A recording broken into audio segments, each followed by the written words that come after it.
has a dual overhead camshaft design, 4 valves per cylinder, and a responsive double wishbone suspension. The Acura Integra, an idea that began with a Formula One race car and has been evolving ever since. Okay, fine. It's not an F1 car, but it's still a pretty sweet looking ride. Hey. Let me just start by saying thank you to Scotty Kilmer for featuring me on his channel again. It was his viewer feedback that inspired me to start my own channel, which I've wanted to do for some time now. Now, on to the newest addition to my old school family, a 1993 Acura Integra LS. I didn't want to buy this car, but once I saw it parked next to my Legend, I realized I had no choice. It just fits right in. Both the Integra and the Legend were the first cars sold under Honda's luxury brand Acura when they came to the States in the 80s. This is the second generation, which did away with the pop-up headlights and added a bit more of a contour to the exterior design than the first generation. The interior of this car is noticeably hollow compared to the Legend, and rightfully so. It's their light sports car. It also brings along some interesting design choices. The most notable and most annoying are the window switches here. They're not exactly accessible from any angle when you're driving, making it a little bit difficult to reach. Also, I've never really seen a car that features electric windows, but manual locks. It also has this little thing where you roll down the window about an inch and a remarkable amount of air seems to travel through the door handle. Being a 90s car, it came with one of my most favorite 90s car features, the automatic seatbelt. It's a great way to forget to put on the rest of your seatbelt because you think you're already wearing one, especially in a car with no airbags. When I first purchased this car, the front right speaker kept going in and out. I contacted the previous owner who said, apply a little bit of pressure on the top right of the head unit. Doing so made it kind of fall into the dashboard a little bit. So I attempted to pull it back out, and pull it back out I did. Not a big problem, but, you know, unexpected. This Integra blends in with the Legends like a champ. It has such similar styling, but still clearly wins the role of the little racer that the other two can never be. This one is in great shape even with 166,000 miles on the clock. It runs like a top, although it does have some dings and other minor blemishes throughout the body, but they aren't very noticeable and are easy to live with since the Arrest Me red paint is just so on point. The interior is almost brand new with all the controls having their factory feel still intact, but in true Acura form, there isn't a cup holder in sight. As much as I love the styling of this car, I must say that the steering wheel is extremely unattractive, looking like a sad octopus with 4 missing limbs. The design actually forces your hands into the wrong driving position. When I purchased this car, my main goal was to save it from its inevitable demise of being extensively modified and to revert it back to stock the best I could.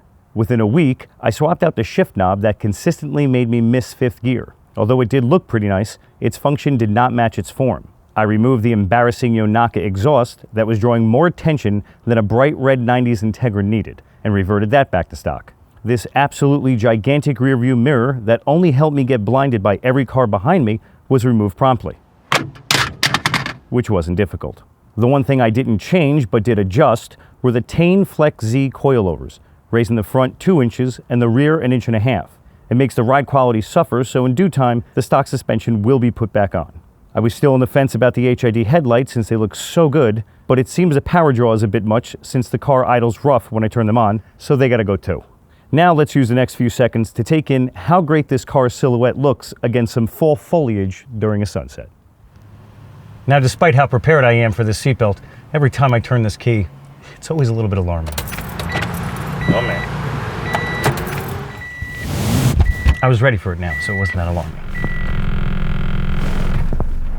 Is that what that is? Now this car only has 140 horsepower and 127 pound-feet of torque. It's not fast. It's not fast at all. But it is only 2,600 pounds, so the limited amount of horsepower it has, it's used efficiently throughout the entire rev band, which is pretty nice. It doesn't climb quickly, but it does climb consistently. Since I'm so low to the ground due to this suspension, it feels like I'm flying all the time. The transmission is not as smooth at all as the Legend. Now the only thing about it is the gearing. This thing is begging for a 6th gear, because when you're at highway speeds, you're pretty much consistently at around 3,500, 4,000 RPMs. But I mean, what Honda 4-cylinder engine doesn't like to scream at the top end of the revs? You can pretty much put this car in 5th gear going about 30 miles an hour. That's how close the gearing is. It feels like it has a lot of first gears. It's roads like this that make the car worth it. The second you see a couple of bends, because a straight line ride on the highway is not exactly exciting, but the second you see some bends like this, the car just takes it. I mean, you can't speed because it's so slow, but you don't have to speed to make it enjoyable. There's really no screwing up unless you're a horrible driver. Front-wheel drive car like this with minimal horsepower, it's very easy to keep in line. Just comes around the corners with ease. The ride is pretty predictable, which is nice. Last thing you want is an unpredictable ride. But then that happens. The interior sounds are a bit loud. Compared to the Legend, when I get out of this, the Legend makes me feel like I bought a Rolls Royce. It is such a comfortable and poised ride, where this is kind of brutal, loud, it's not comfortable over long periods of time. The two-way adjustable seat makes you wish you had 4 additional ways to adjust your seat. After about an hour of driving, my lower back is on fire. I do get a lot of looks because you don't see this car often. The flashy red color, it really just draws people's attention. I don't know if that's a good thing, because according to my neighbor who's a cop, said, surprised you still have that car. It's gonna get stolen. So because of it potentially being stolen, I fitted it with some anti-theft devices, one of which hopefully I can track down the car if it gets stolen. They're all just really deterrents to prevent people from wanting to steal my car. Realistically, they'll get it if they want it. Just let me know when you're gonna take it, I'll unlock it, don't destroy the car. Everything about it is pretty enjoyable. For an hour, until your back hurts and you want to get out and go somewhere else. Despite the limited power, uncomfortable seat, and harsh ride from the coilovers, I'm always excited to take this little toy car out. Even when I'm close to my destination, I always find myself taking a detour just to keep the fun going. Each of my Acuras has its own purpose and unique qualities. Even though 2 are nearly identical, the ride couldn't be more different between the 3 of them. The Legend LS offers me a near new luxury feel that's calm, relaxing, and quiet. The other beat-up Legend is great for a daily driver when you expect to sit in traffic. And the Integra makes every 15-mile-an-hour curve ahead sign a challenge I love accepting. Much like my Legends, this proves to be a good purchase since this Integra was not expensive and can easily last me another decade in the condition it's in. Let me finish by saying thank you to everyone who has subscribed so far. Your support is what keeps me doing this. Even though the winter may slow my posting down a bit, you can expect more content in the near future. If you enjoyed, like and subscribe. If not, let me know why in the comments. But as always, thanks for watching. Uh-oh. Bumpy road. Oh, that's a bump. Yeah, oh my.